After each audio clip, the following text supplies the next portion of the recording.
And I will admit everyone now. Should be present on. Yes.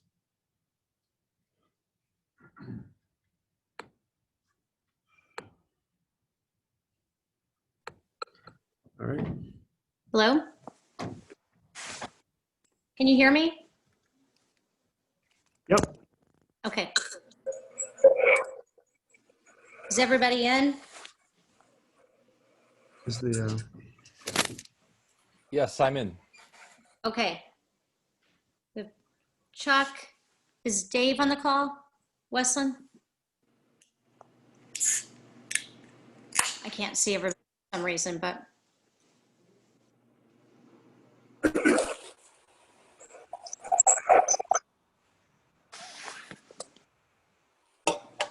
all right. We are good to go. We're good to Everybody go. set? Okay. Good evening.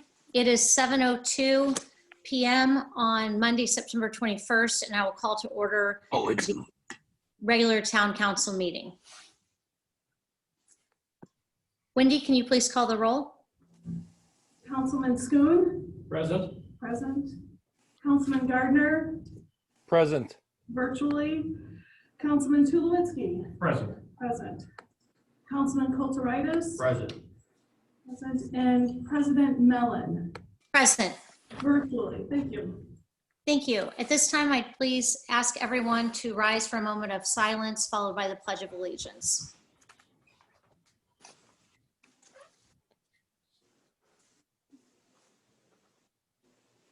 I pledge allegiance to the flag Flag Of the of the United States of America and to the republic for which it stands, one nation, under God, indivisible, with liberty and justice for all.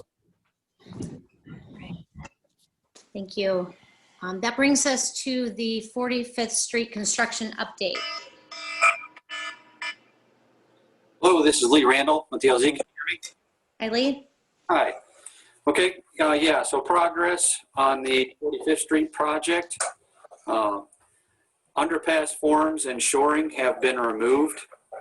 That is complete. Ongoing operations include retaining wall construction, a rubbed finish to the exposed concrete surfaces, backfill of the underpass walls, and also underground storm sewer installation along 45th Street east of Calumet. Moving forward, the pedestrian bridge is expected to be delivered tomorrow, and installation could happen tomorrow or Wednesday. Underpass top slab waterproofing and concrete approaches are expected next week. And the CN track cutover is expected to begin on October 5th. On Calumet Avenue, the lanes are still restricted, of course, to one lane each direction, northbound, southbound, eastbound and westbound there on West 45th. Curbs, drives, and asphalt paving are complete through the intermediate layer. Installation of traffic signals components are ongoing. Topsoil is being placed behind the back of curb along the west side of Calumet and on the north side of 45th Street west of Calumet. Sod placement is expected later this week. Fiber optic relocation is ongoing. That would be possibly complete later this week. The contractor plans on switching traffic to the outside lanes of Calumet Avenue to construct the center median next week, the week of 9/28. And then asphalt resurfacing of the temporary sidewalk is currently to be determined based on our maintenance of traffic, because they will need the outside lane in order to resurface that while we'll have traffic in the outside lane for construction of the center median. So we'll work with that as far as scheduling. So if there are any questions regarding the schedule, I'll be happy to answer those at this time. Hi, this is Steve. You said the CN track cutover is scheduled for October 3rd. Does that keep us on? Yes. How does that impact the overall project plan? Is that still on schedule? I'm sorry, could you say that again? Yeah, I was aware in previous weeks that there's a potential delay due to the cutover of the Canadian National Railway. And I'm just asking if that's back on track now. Well, it's back on track. Initially, it was intended to be September 23rd. So we're kind of 2 weeks behind that. So we're making a push, obviously, to get that squared away, everything backfilled, so that CN can come on site October 5th. And hopefully within 2 weeks, have that cut over the shoe fly moved over to the main line. Okay, so it sounds like we've mitigated, or you've been able to mitigate the impact of that 2-week delay. Is that correct? Well, it's going to be an ongoing process in order to do that. Once we get CN on site, then we'll kind of determine how long it's going to take them, and we're going to have to revise our schedule, see what we can do through acceleration in order to overcome that. Okay, thank you. You're welcome. Any other questions, counselors? I guess the one question I would have is we should be seeing, they're still deciding on the additional materials or the testing for that bridge, and we might see an additional change order coming up in the next couple weeks. Is that correct? For the underpass? For the Is underpass. that what you're referring to? Yeah, for the Like underpass. Yeah, the underpass. Yes, working through that, but yes, as far as a material for backfill, that's correct. At this point, working with the contractor to utilize an existing contract item. So it would require a change order because of an overrun to that item. Okay, very good. Thank you. Thank you.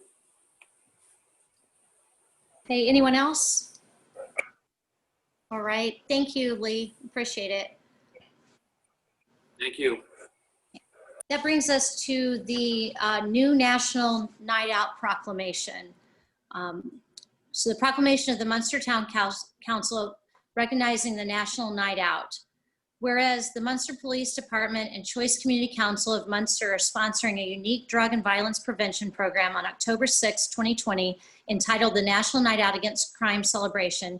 And whereas Munster's 25th Annual Night Out Against Crime Celebration provides a unique opportunity for Munster's residents, businesses, schools, and community organizations to join forces with thousands of other communities across the country in promoting cooperative police community crime prevention efforts. And whereas it is essential that all citizens of Munster must be aware of the importance of crime prevention programs and impact that their participation can have on reducing crime, drugs, and violence in Munster. And whereas police community partnerships, neighborhood safety, awareness, and cooperation are important themes of the National Night Out program. Now, therefore, be it proclaimed by the Munster Town Council that Tuesday, October 6, 2020, is recognized as National Night Out Against Crime in Munster, Indiana, and be it further proclaimed that all citizens of Munster are called upon to join the Munster Police Department, Choice Community Council of Munster, Munster's businesses, schools, and community service organizations, and the National Association of Town Watch in supporting Munster's 25th Annual Night Out Against Crime celebration on October 6, 2020.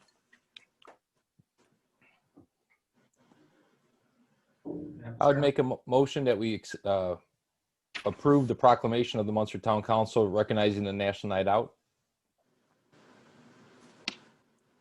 I second it. We have a motion and a second. Wendy, can you please call for the vote? Councilman Schoen, Yes. Councilman Gardner, Yes. yes. Councilman Tulowitzki, Yes. Councilman Kulturitis. Yes.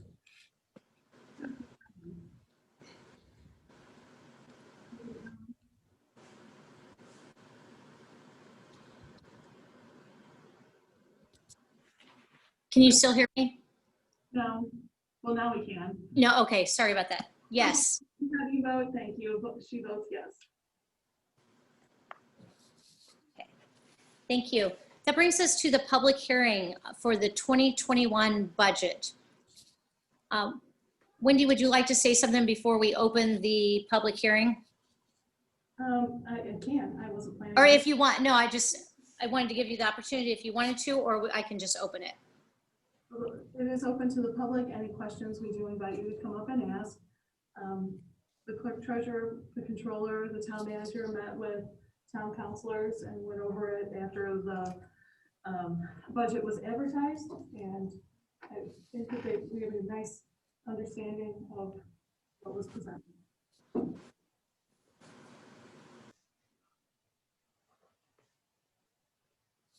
Anyone wish to come forward about the budget? Going once, twice? Well, Leanne, can you close the, Yes, at this time, seeing that no one wishes to speak on the public hearing for the 2021 budget is now closed. And that will move us to the public comment portion of the meeting.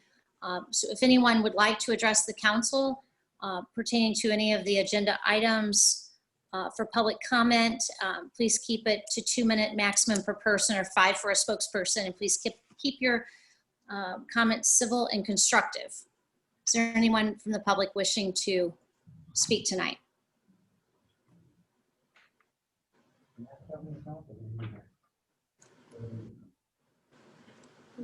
I should talk.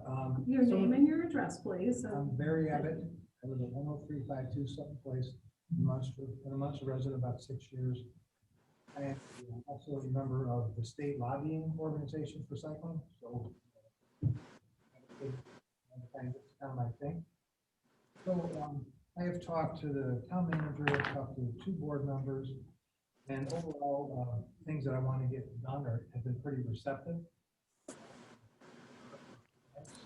Go over them one at a time. The town has constructed bike lanes along Fran Lynn and here in Southwood, whatever. So a problem that you have there is that you have vehicles, like usually larger vehicles, are parking like over the line, and what they do is they kind of create a safety hazard. So, you know, and I tell you why. There are many cyclists injured every year because they go like alongside where cars are parked, and they'll open a car door and they'll get hit. So a smart cyclist will kind of be on the outside of that lane. So if somebody opens the door, you know, they're not impeding the lane. And the traffic that's seeing the cyclist is anticipating the cyclist is going to stay in that lane, right? Because that's designated. So we have a lot of problems. I've sent emails, I sent pictures. Larger vehicles parked in the bike lane, you know.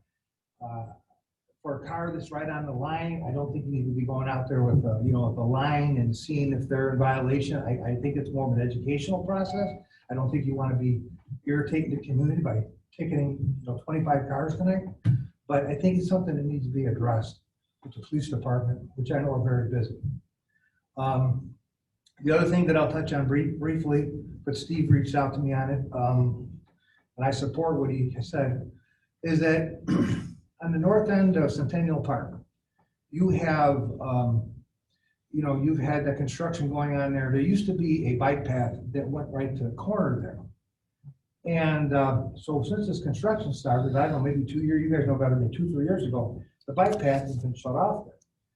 What's important to note here is what this bike path is. Now, it's not a part of some national trail or whatever, but here's what it does do. It connects with trails off of Fisher Street, the one that go into Hammond, one that goes into Lansing, that goes into Chicago, and then there are side streets that you can go through that will get you to another series of trails that take you to the southwest suburbs, like 40 miles. So you got to understand, it's kind of a key area that's been shut off. And you have bicycle wheels that are, you know, 1.25 inches. So you can't be having like rocks there. You know, you either have to use, like Steve suggested, like blacktop, or there are some other options, but it's not a good option because you have to look at where that is and what that connects with. And further is we just opened the trail south of us in Cherville that comes right into Centennial Park. So I think it's a good idea to pave that area so you have a continuous traffic, cycling traffic can go through that. The other thing that's been a contention of mine is share the road signs. Now, I go up to Holland, Michigan a lot, and it's a very bike-friendly community, okay? I think Munster wants to become a bike-friendly community, especially with this COVID. More and more people are out on bikes. you know, what I'm suggesting, and was well received by two board members and even the village manager, I told them a couple years ago, but we just haven't been able to get this done. On roads like White Oak, where there's not a bike path, okay, we're on a bike lane, okay? What I want to have is share the road signs along there. Now, when you have a bike lane, no, you don't put a share the road sign in because the lane speaks for itself. But you gotta understand it's a continuation through here, you know? So, and you might think, well, why would we have that? People see your bike, because I am telling you that you get on these major routes through town that people ride to. I can 5 or 6 times in the last year of the road rage that happens with cyclists, because there's just a belief that, well, maybe that person's supposed to be on the sidewalk, you know, which it's not conducive to be on the sidewalk. So it's not every car. Most people are well respected, but those signs just send a message that cyclists belong here. I think you could probably do it no more than somewhere between 26 and 30 signs if you were to do, you know, if you were to do the areas that I'm talking about, the areas that connect, like another place you'd put them, like on 45th, between Franklin and Southwood, because there's bike lanes on Southwood and there's bike lanes, you know, bike lane on, so that connects the two, right? So when you come off one and you go into the other, it just provides a connection. The road's wide enough for probably a bike lane, but you know, it's not that good a shape, but a share the road sign would be very, very, very important to have a share the road sign. So it's something I've been trying to get done for a long time. I think it speaks to safety. You know, I think it sends the message to those drivers who are that way that the cyclists belong in that area. And I'm not suggesting you put them everywhere, but I'm saying, you know, because I'm just suggesting you identify the major routes through town, and that's where you put them. You know, maybe every half mile or something on the route identified. So there won't be too many signs. And the only other suggestion that I have, like, you know, in the long range plan, let's just take along Calumet, for example. Over across the street, there's kind of like a bike path, right? But there's trucks, Pepsi and all that's over there. If you guys ever decide, you're doing work over there, to take out like the sidewalk in front of Red Lobster because it's old there, you probably should replace it with a bike path. It's, you know, I'm not saying do it tomorrow, but you know, if you decide you're gonna replace those sidewalks, do it there. Likewise, along Ridge Road, from White Oak up into Highland, we have those nasty sidewalks there. If the time comes that you want to replace those sidewalks, put a bike path there instead. It's probably cheaper. And there again, there's people riding the bikes along those areas. And, you know, I'm not suggesting you put bike paths in residential subdivisions, but along major roads, it's a good idea, you know, to put them there. So that's all I have. If anybody has any questions, yeah, I'd be glad to. But I really, with the bike signs, really would like to see you guys, you know, put that under thing and let's just get it done. I mean, if you need some help or where you might put them, I'd be glad to help. But I think we need to like just get that done, because you're talking about a minimal expense. It could maybe save somebody's life. You know, because I think you just, until you've experienced some of the things that I have and what I've seen out there, you know, in those type of routes, you know, you couldn't appreciate them, but that sign just speaks loud. That cyclist belongs to it. And then it avoids those issues. So, okay. So We any appreciate questions you there? coming tonight. What? We appreciate you coming Yep. tonight. Thank you. All right. Thank you very much. Is there anyone else from the public wishing to speak? The member of the town council who is the representative to the Munster Board of Parks and Recreation, I would like to introduce to the council and to the public our new director, Mark Hines. Hi, Welcome. everyone. I wanted to say appreciate the opportunity. I look forward to work with all of you in the future and to follow up on my predecessor speaking that tomorrow is National Bike to Work Day. So there's your reminder for everybody. Thank you. Welcome, Mike. Welcome aboard. Thank you. If there's no one else in the public wishing to speak, Dustin, did you receive anything via email? I did not. Okay, So that will bring us, I will close the open to the public session at this time. And that will move us to our consent agenda.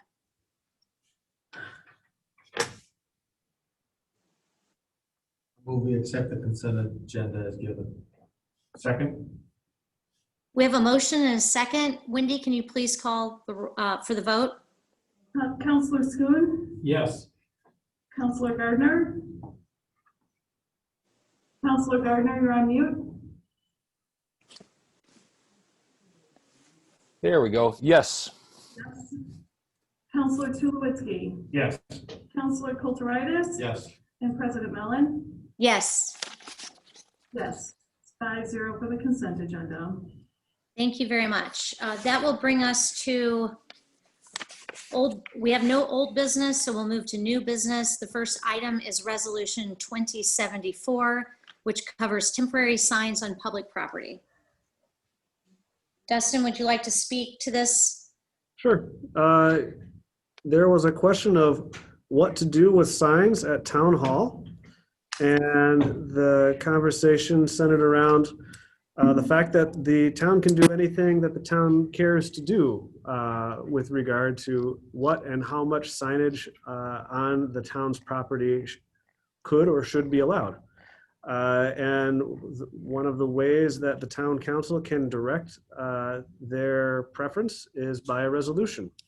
So what you have before you is, as a jumping off point, is a resolution that proposes the standard practice for just about every election that has occurred up until 2019, which was that there were no signs at Town Hall until Election Day. In 2019, we deviated from that past practice. With the municipal election, there were signs placed there, and then that carried over into 18. So you had a long-standing practice of no signs, then you had two elections where there was signs. So there's a reasonable question of what should we do and what is council's preference? So tonight we ask your preference for how you would like the town hall to look. And keep in mind, you can do whatever you want. There's no local regulation that dictates, or any state regulation that dictates what you shall or shall not do on your property, you being the town council. When the ordinance speaks of public way, is that a broad, is there a broad definition for that? Are we talking about parkways in front of everybody's house? Yes. We're talking about the triangular area south of 45th near White Oak, any property that the town owns. So I would say that there are the municipal grounds, which is where we are here. And then there's the right of way, which is everywhere that is not privately owned. Okay. And for election day, I almost think we should need to define what we mean by election day, because in a way it's November 3rd, but people are voting here at the town hall for 4 weeks beforehand. And it has been at least common practice to allow political signs to be up on the grounds of a polling place when elections are going on. So I think somebody reading this wouldn't know if signs would be legal during the early voting period. Well, And that, that can be whatever we decide. exactly. It could be whatever you decide. The resolution contemplates election day being election day, which is November 3rd. Just but the one day. this is a jumping off point as a choose your own adventure. Okay. Personally, I think since people are voting here, we'd want to make whatever rule we have for election day should be for all the election days. But that's not well thought out. That's just, I read the resolution and I thought that. All right, quick question then to our attorney. All we're doing right now is just stating, we're actually setting a resolution to allow us to determine what we want to do during the election season, correct? We're not actually deciding tonight what we want to actually occur. No. Tonight, okay. So So The second part, if you would pass the resolution, that's gonna be deciding it, right? deciding that we're only allowing signs the day before the election, The day of the the election. day of the election. And I guess I would interpret that to be the first Tuesday in November and the first Tuesday in May when there are primary elections. Okay. First Tuesday after the first Monday. Yeah, actually, Dr. Schoon is right. I could make a smart aleck comment, but I won't. So, but to your point, if you're trying to limit it to those 2 days of the year, then, you know, you may ask that the resolution say that the town of Munster will allow temporary signs on municipal grounds on election day, which is the first Tuesday after the first Monday in November and May. Mhm. Or, as Dr. Spoon said, you know, you want it to be the entire early voting period, which is 30 days this year, right? That's what they voted on, Roughly, 30 days, so it starts in a couple of weeks. October Yippee. 6th. And if we go to include early voting, I'd like the idea of a 30-day span. Otherwise, we'd have to take the signs down on Sunday and put them back up again on Monday. Right. And that kind of thing would be pretty awkward. I also found the resolution, part one, I think it was part one, to be a little confusing, where it gives the date not 60 days before and not after 6 days afterwards. We're making rules for the whole year. The only time we're concerned is around elections. But this is going to be a policy for every day of the year. So I don't see any reason for complicating the sentence by putting in a time period. And I also wonder if the resolution would be stronger if we didn't refer to this year's election, which made me think at first that this was going to be a policy for 2020 only. So I can address both those. The reason why we talk about 60 days before and 6 days after is because Senate Enrolled Act 348 specifically says that there shall be no local ordinance regulating political or temporary signs during that window. Outside of that window, say any given December, the disposition of temporary signage is governed by our local ordinances. So we do have regulations of what we put on our town hall as a civic zone, as a zoning designation within our land use code. So that's why it's written that way. Point well taken, it could have been done more artfully, but there was a rational basis for why we said 60 and 6. I assume there was a rational basis. Yeah. And what was your second point, Dr. Schoon? You were on a roll, I'm sorry. Referring to the date this year of the election. Yeah, so this is a conversation we never had, and no good deed goes unpunished. I thought I'd only put it this year, so you would have the opportunity to talk about it again if you changed your mind. But if you would say, I feel very strong, we all feel very strongly about this forever, then you can change the date to whatever you want. But the whereas is referred to the date, but the actual policy being resolved doesn't include the date. So it seems that we're referring to 2020, but we're making a policy for all time. So my suggestion would be that the resolved portion, and you still do have October 5th, I believe, is your next council meeting, right? So you still have another council meeting to consider this, but that you write the resolution to say, we're not going to allow political signage on municipal grounds or within the rights of way, except, and then you list the 1, 2, or 3 exceptions that you wanted, that you, if any, that you as a council want. Election day defined as the first Tuesday after the first Monday, right? Or, but you write it in the affirmative where you say it's not going to be allowed except for these days, and then you decide what those days are, and you decide if this applies to 2020 or applies, period. My suggestion would be that you have it apply, period. You can always go back and change if you need to.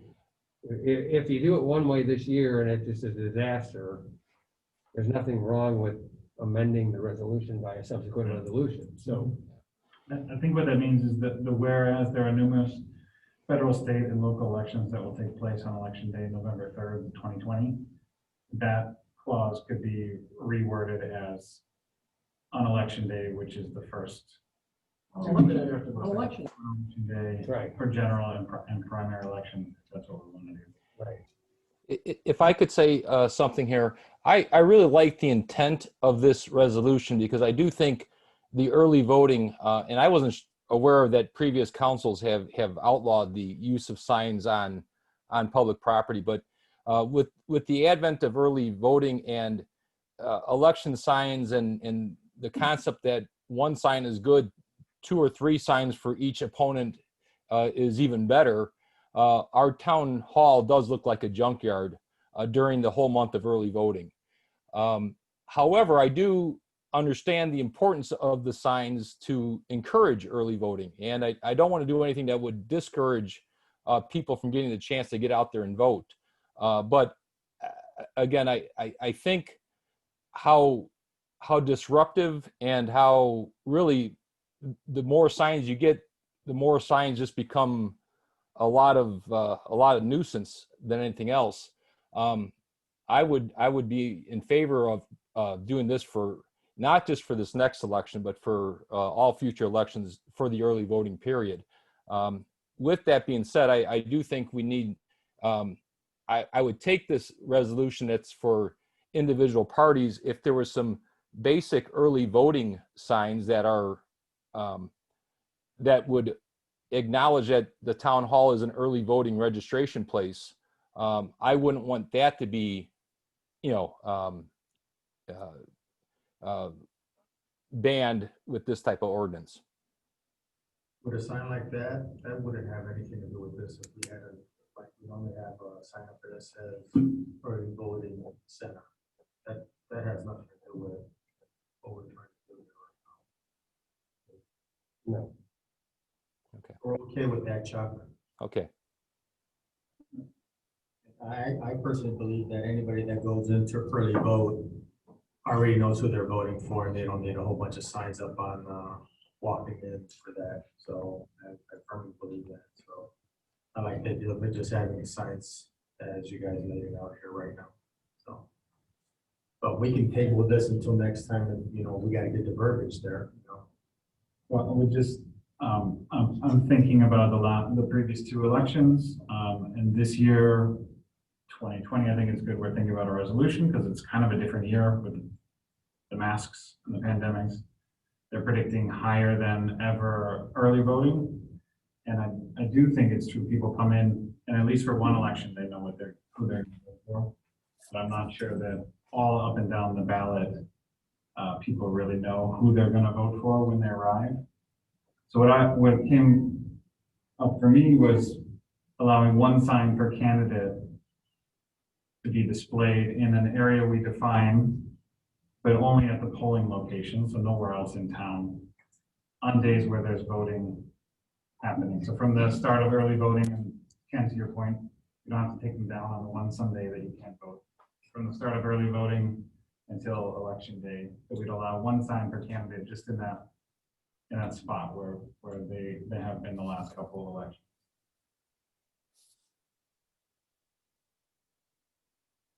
I do firmly support not having political signs on town property throughout the town. Because as I have heard, when you have a political sign in your front yard, it's a matter of free speech. You're saying, I support this person. When you have 7 signs along a right of way, you're saying, somebody had 7 signs and they put them up. Doesn't say anybody is supporting that. It's not a matter of free speech. It's as Andy said, it can make the area look sloppy. Sometimes it just tells you who has more money in their campaign chest. So are we tweaking the verbiage or? Would this have to be voted, is this a first reading? You only have to have one reading, but what I'm sensing is that there's not an overwhelming majority in a direction, and I would probably have, I think I have two different directions. So I would ask Dustin to kind of sharpen his pencil and present the two different resolutions for your next meeting on October 5th. Because I have the one that says only election day, those two election days, and then I have the other one that says, well, include early voting in what you term election day. So I think we should probably present two different resolutions, and then the council can decide on October 5th. Which gives everybody one day before the early voting. So Is there a strong reaction to the one sign per candidate or cause? Or is it as many as you'd like? Did I- Personally, I just think that if you make, someone has to monitor it then. So I would ask, who wants to go out every day, make sure there's only one per candidate? You know, there's always somebody, maybe not intentionally, because there are people who volunteer to help campaigns, but the signs can get out of control. I just don't know if that's something that you want to, once you put parameters on it, you have to monitor it. If it's no signs, you yank them all, you know? So that's just my thought. I think Leanne's statement is right on the nose. There will be multiple signs. We'll take them. We'll certainly call the campaigns. We never throw them away, and the campaigns will come. But there will be a perception that someone in the town took my sign, and that's going to create some friction where there otherwise would not have been friction. But that's not bad. It's just something that will happen. And usually it's a public employee that's taking, a town employee that's taking those signs out, and then they get accused of something. I got him on film, taking my sign. I think there was a case in I one think of the there towns was. to the south. Yeah. Yep, I think we're all right. I'm fine for coming back with those two options at the next meeting, and then we can maybe in the meantime we can have some other discussions amongst council members. All right. So are we ready to move on then? You have to move the table this in, or would you just move on? What would you like to see for the minutes? Would you like to see it tabled or continued? Do we need to vote on it being tabled, or do we need a motion? We can take one. Sure. I move that we table resolution 2074 for our first meeting in October.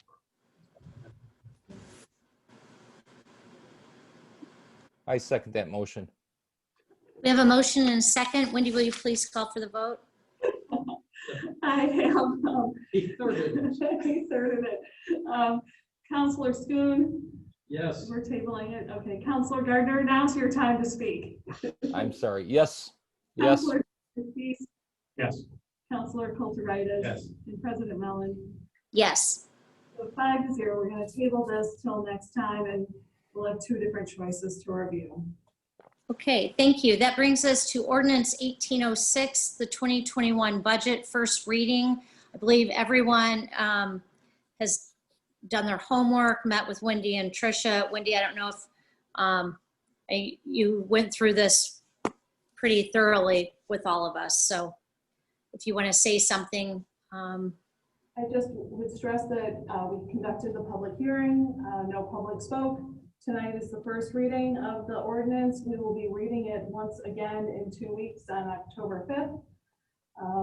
Some of the highlights of the memo is this is the first year that we face the full impact of the circuit breakers, and we've accounted for that in the budget.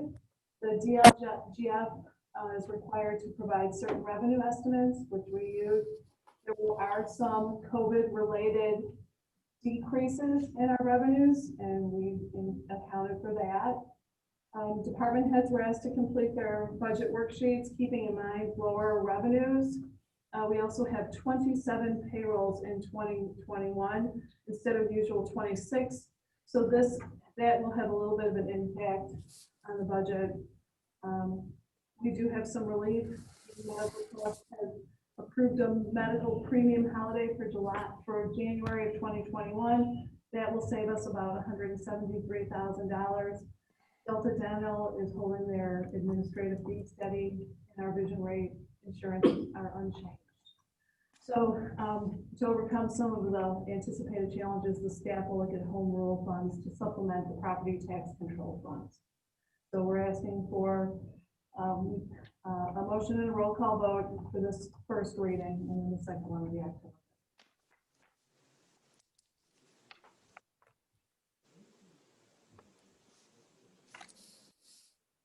Counselors, what's your pleasure? It's kind of important that we have a motion. Madam Chairman, I move that we accept the 2021 budget on the first reading and have the schedule a second reading for 2 weeks from today. Second. Thank you. We have a motion and a second. Wendy, can you please call for the vote? Counselor Schoen, Yes. Counselor Gardner, Yes. votes yes. Counselor Tulowitzki, Yes. Counselor Kulturitis. Yes. President Mellon. Yes. Yes, we have 5. Yes. We'll do this on second read. Thank you all. Okay, thank you. That brings us to the agreement for financial software. Wendy, did you want to say something about this, or? I can, or Tricia can. This is something that we've been looking at.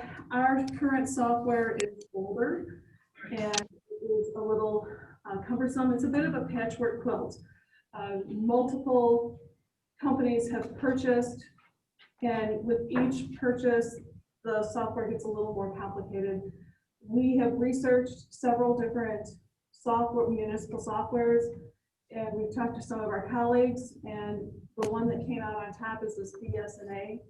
They did some virtual demonstrations, and the clerk treasurer's office is happy with it, the building department, and we think that long-term this could have significant savings, savings for the town. So we would like our recommendation is that the council approves the agreement with BSNA in the amount not to exceed $394,915. Right, thank you. All the computers in the town hall and public works. Yes, they use the purchasing portion of it, so they do purchase orders and whatnot, so yes.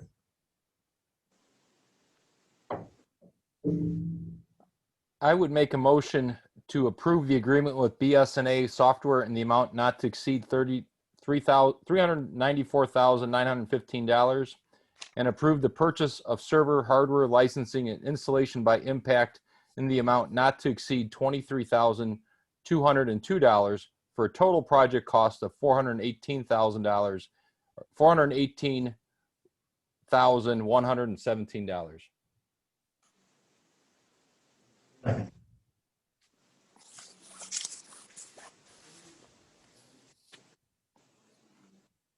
We have a motion. Do we have a second? We do. Mr. Oh. Tulowitzki did. Okay. Is there any discussion? Wendy, you said over time there would be a savings associated with this. You probably don't have the exact number, but do you have a ballpark or sort of how the savings works? I'm just curious, what's the upfront cost and then when does that pay off? We've had some issues with our software. And as part of that, we got a year free, and then we got a year at half off for the annual fees. That year of half off is set to expire. So the upfront cost is going to cost us. We anticipate some efficiencies in work staff, but then the annual fee for BSNA is, Tricia, is it about half of what the monthly fee was? It is less than what we are paying And right now we're paying half what we were, so we'll save about half of what our annual. So that's where we'll see our future savings. So plus the increase in efficiencies. Okay, any other questions? All right, seeing none, Wendy, can you please call for the vote? Counselor Schoen, Yes. Counselor Gardner, Yes. yes. Counselor Tulowitzki, Yes. Counselor Kulturitis, Yes. and President Mellon.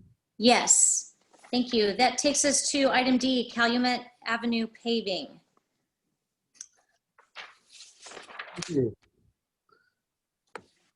Counselors?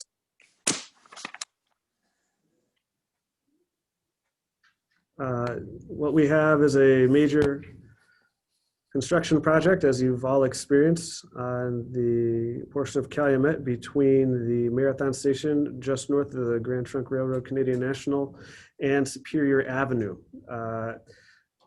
In 2018, Calumet Avenue was improved from Fran Lynn to Fisher Street, which means that section and the section we're currently working on are going to be really nice. And it would be incredibly jarring and very poor if you were to go from nice to cowpath to nice once again.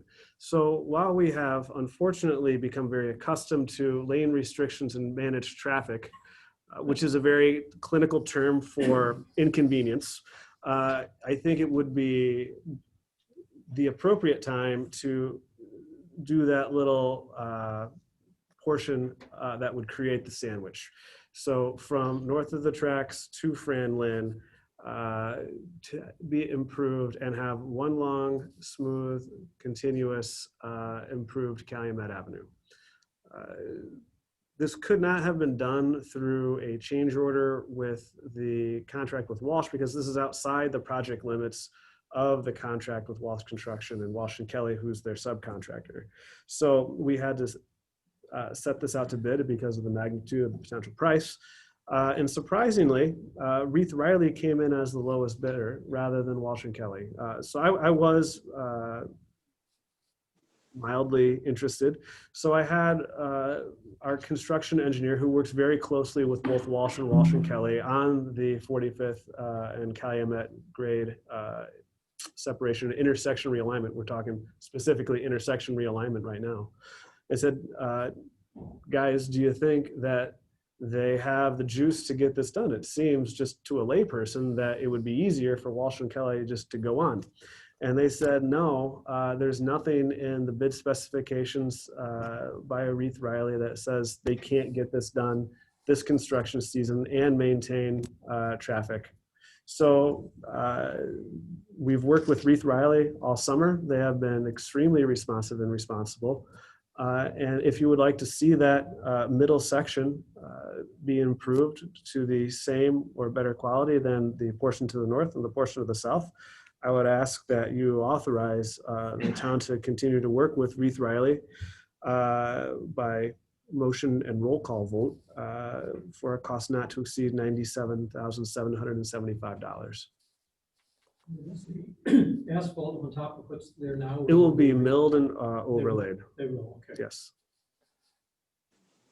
I move that we authorize the town manager to sign the Reith Riley proposal for a cost not to exceed $97,775.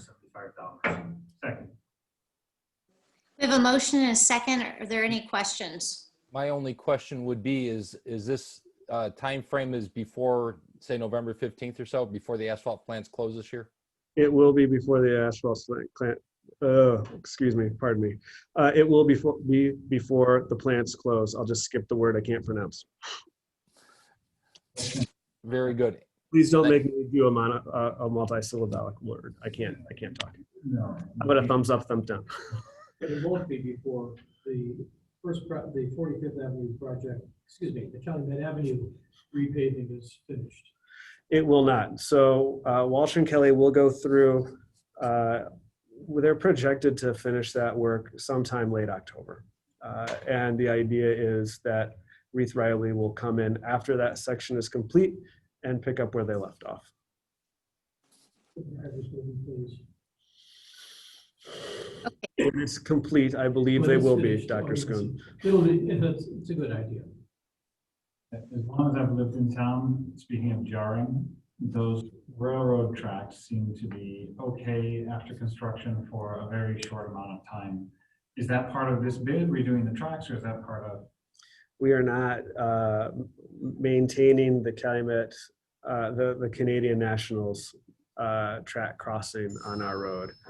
The Canadian National Railroad has been aware of the substandard soil conditions there and are happy to come back every other year or so and maintain it to the minimum standard rather than exceed the standard. If I understand you right, we have no right to make those tracks not jarring on our own. We have no right to mess with their tracks. Well, I think this is a good idea, which you propose. Okay. All right. Any other questions or comments? Okay, thank you. Wendy, can you please call for the vote? Counselor Schoen, Yes. Counselor Gardner, Yes. yes, Counselor Tulowitzki, Yes. Counselor Kulturitis. Yes. And President Mellon. Yes. 5-0. Thank you. That brings us to the Northeast Alley Restoration Contract. I guess pretty forward. Mhm. Yep. So we sent this out to many, many firms. C&T Lawn and Landscape was the only firm that wanted to do this work for us. They came in at a price of $24,252. Our staff contract engineer reviewed this and finds it to be within the bell curve of acceptability. There's nothing in here that seems untoward or irregular to the specifications of our request. We've worked with C&T in the past, mostly on the park side, have always had a satisfactory outcome. So it's really a question of, do you want to do this? And to recall, for the benefit of the public, there were numerous alley improvements in the northeast section of town, and those alley improvements included changing the grade of the alley, which means we're going to lower the alley because there were many complaints and I think appropriate concerns that the crown of that alley in its prior condition contributed, I won't say caused, but contributed to some rear yard water storage, flooding, right? So to mitigate that, we have to lower that. And when we lowered that, those have never really been lowered. So and water can't run uphill. So we have to, it's just math. We have to set those grades a particular way. And when we did that, there are some portions where there is a pretty significant gap between where the alley was and where the alley is. And what this landscape contract would do would be to go into those more impacted areas and slope that to a 3-to-1. So kind of taper it and includes the installation of sod and contextually appropriate locations and seed and straw and others. So I walk those alleys pretty regularly, and the exposed dirt is sort of almost up to your knee in quite a few places there. Even my knee, yes. Almost. And this grading 3-to-1, I assume will also help with some of the water storage, as you put in people's, it may. No, I don't think so. I don't think there will be a water issue other than to perhaps shed it into the alley, which will then take it to the storm drain in the street. So in a roundabout way, I would just say that's a fair statement, but I wouldn't say it's not a backyard flooding mitigation, but it will be definitely aesthetic and it will make it look finished and some runoff. It will help a little bit with runoff. That's a very accurate statement. I would make a motion that we recommend that the town council awards the contract to C&T Lawn and Landscape for the amount of $24,252. Second. We have a motion and a second. Any other questions? My question, just a clarification, they are putting seed mix down, correct? Dustin, not just sod. You mentioned sod, but there is going to be some seed mix here, correct? That's accurate. Yes, sir. Okay. And the other question that I would have is, are we all good with the residents in that area that had backyard asphalt driveways that came up and met up with the old height? This is the last part of this project to kind of make it all whole again. Is that correct? There's one or two addresses where there might be a special intermediate step that we might take just to make that resident or that homeowner particularly happy, where, you know, this won't fix it, but the other thing won't. I'm committed to making sure everyone's happy on this. So I can't say that this is going to be 100%, but it's going to be 98%. Okay, very good. Thank you. All right. If that's it, Wendy, do you want to call for the vote? Councilor Stewart? Yes. Councilor Gardner? Yes. Yes. Councilor Tulowitzki? Yes. Councilor Kulturitis? Yes. President Mellon? Yes. 5-0. Thank you. That brings us to item F, Northwest Alley repaving project, change order number 1. Yeah, so this is the kind of change order I'd love to bring you. It's actually a change in scope, and the invoice is lower than proposed. So they had to change the phasing of some of their work, but that change was a change in the contract. So you have to say, yes, we acknowledge that there was a change in the contract. So that's what I'm asking you to do. This is for the alley between Holman and Forest. For that group of alleys, yes. Yes. So if you would, I'd look for a motion and a voice vote to accept change order number 1. Roll call, I'm sorry. Please forgive me. I so move. Second. We have a motion and a second. Any questions? Seeing none, Wendy, can you please call for the vote? Councilor Stewart? Yes. Councilor Gardner? Yes. Yes. Councilor Tulowitzki? Yes. Councilor Kulturitis? Yes. And President Mellon? Yes. 5-0. Thank you. That brings us to the request for disposal of surplus equipment. We have seen this type of action numerous times. What's your pleasure, councilors? I make a motion to declare the listed equipment surplus and authorize its disposal by roll call vote. Second. We have a motion and a second. Any questions? Seeing none, Wendy, can you please call for the vote? Councilor Stewart? Yes. Councilor Gardner? Yes. Yes. Councilor Tulowitzki? Yes. Councilor Kulturitis? Yes. President Mellon?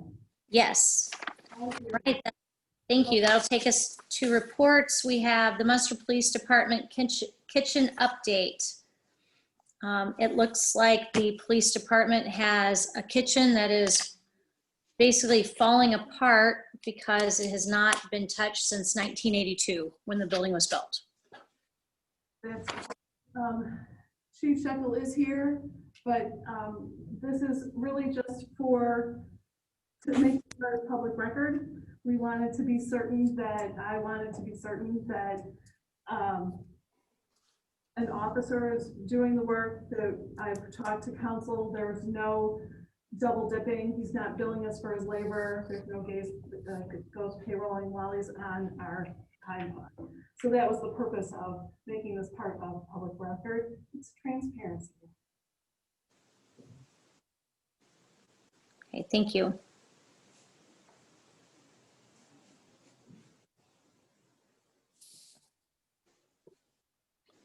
Are we looking to we don't have to approve this, or is this question, or is this just for our information? It was for information only.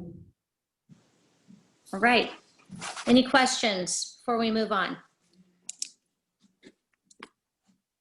I would ask the question to, I guess, regarding, since it's a town employee, and it does sound like, Wendy, you did talk to our attorney with regards to some of the personnel issues with this. I would just, I guess, raise the question to make sure that if we have other employees doing other work for the town, that's not really their role, that we are aware of that, or that certainly, our town administration is aware of that, and that we, if we don't have anything in our employee handbook at this time, I think we should really be careful and make sure that it is spelled out that an employee, and again, I don't know if it's, takes good pictures sometimes, and we have an employee that from one office that wants to take a lot of pictures, and then we start charging, for pictures or whatever else. Again, that's kind of it's just an example, but I would just caution that when we have employees doing work that's not what they're hired to do, that we have a real strict sense of what they're doing, and that we make sure that the employee handbook is covering those issues.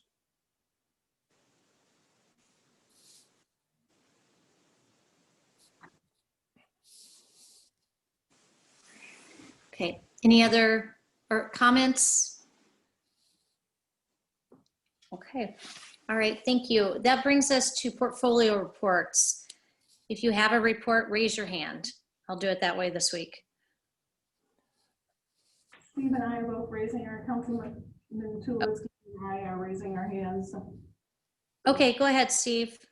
Yeah, mine would be for the school board, just announcement that, of course, there are elections up this time. There are 5 candidates for 3 incumbent seats. I attended the last school board meeting. There was a comment in regards to children's safety and transportation. There were several years ago, the no transportation zone was implemented. So there was a request, and that means that some kids don't get busing within a 1-mile radius of the school. So there was a request to really get some data on that and see if, given the strong financial situation of the schools, if that's still necessary and prudent, because it is creating some dangerous situations around the schools. So a request was filed and data is coming back. And then I also sent an email to the president of the school board, Dr. Ingrid Schwartz-Wolf, requesting that we formalize the portfolio assignment from town council as the coordinator with the school town. I've been attending the meetings, but I haven't really sat down with the school board to say, how do you want to coordinate with the school town? I mentioned no transportation zone because part of that is signage, part of it impacts the police. Officer Grice has been a couple times to help figure out, particularly at Elliott School, how to make that more safe. And sidewalks is a topic that comes up. So it's a potential point of coordination just around data and getting towards, a longer term solution. So no clarity on that, but when I meet with the school board, I'll give you an update on what that coordination might look like. Okay, thank you. And Wendy, you said you have a report? I do. I have our census updates. The national average is 66%, Indiana 69.8%. The town of Munster, we are at 84.2%, which is an improvement slightly over 2010, but it would still be very nice if we could have a few more people complete their census before the deadline, which is September 30th. We're number 8 in the state, and we're the 468th town in the country, so good for us. The other thing that I wanted to bring up today is that NERC had an executive board meeting last week, and some of the items on the agenda included, LaPorte County loans and Move Northwest Indiana, which is a transportation congestion management that passed. But the item that relates to the town of Munster, and it's something that we should keep in mind, is that there's a regional environmental resilience institute through the Indiana University. And what they're doing is they're doing a regional greenhouse gas inventory. They're doing it throughout the state. They did pass it at the NERC level.